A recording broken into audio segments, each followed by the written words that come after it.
Berjumpa lagi dalam permenungan kita, edisi Selasa 5 April 2022, pekan kelima Prapaskah. Bacaan-bacaan liturgi hari ini, bacaan yang pertama dari kitab Bilangan, bab 21 ayat 4-9, dan bacaan Injil dari Injil Yohanes, bab 8 ayat 21-30.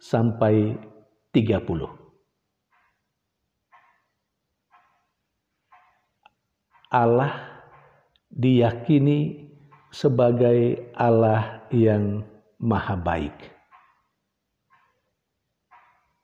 Pertanyaannya, apa kalau Allah itu maha baik lalu kemudian Allah membiarkan manusia hidup begitu saja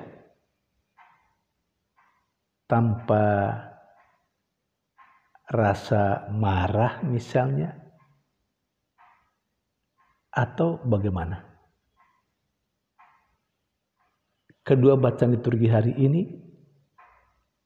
memberikan kepada kita sebuah pemahaman yang benar. Allah itu maha baik, tetapi Allah juga bisa marah atau bisa merasa kesal. Bacaan pertama misalnya, diceritakan bahwa orang-orang Israel menggerutu. Orang-orang Israel melawan Allah dan Musa utusan Allah. Rupanya Allah sedemikian kesal dengan sikap orang-orang Israel seperti itu. Lalu Allah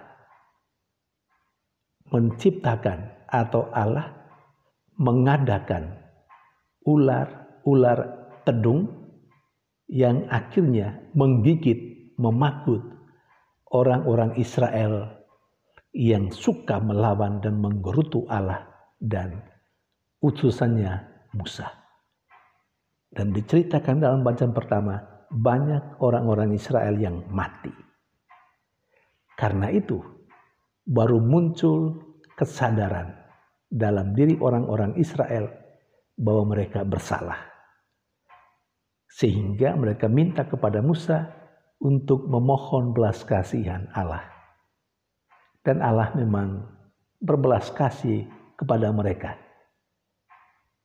Allah lalu menyuruh Musa membuatkan ular tedung dari tembaga. Dan siapapun yang terpagut ular tedung, bila memandang ular tembaga yang dipancang dalam tiang, akan menjadi sembuh. Saudari dan saudara yang terkasih, Yesus yang kita yakini, kita imani sebagai Allah yang menjadi manusia, juga kesal dengan orang-orang Yahudi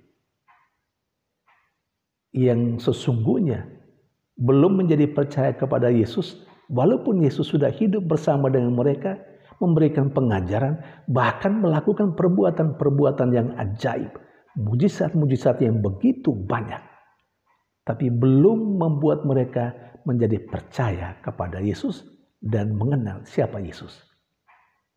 Mereka malah bertanya lagi kepada Yesus, "Siapakah engkau?" Menurut bacaan Injil hari ini, apa kata Yesus? Apakah gunanya lagi aku bercerita tentang diriku? Kira-kira seperti itu yang dikatakan dalam bacaan Injil. Sebenarnya mau dikatakan Yesus juga kesal. Untuk apa dia bercerita tentang dirinya? Tentang siapakah dia?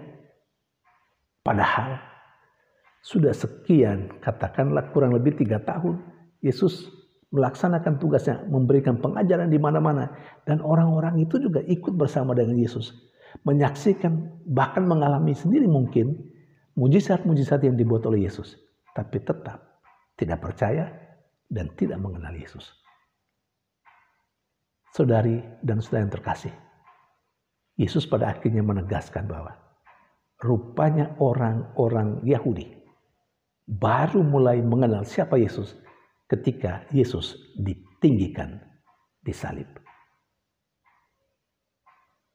Saudari dan saudara terkasih, Allah yang kita imani dalam diri Yesus Kristus adalah Allah yang maha baik. Allah yang maha baik harus dipahami secara benar.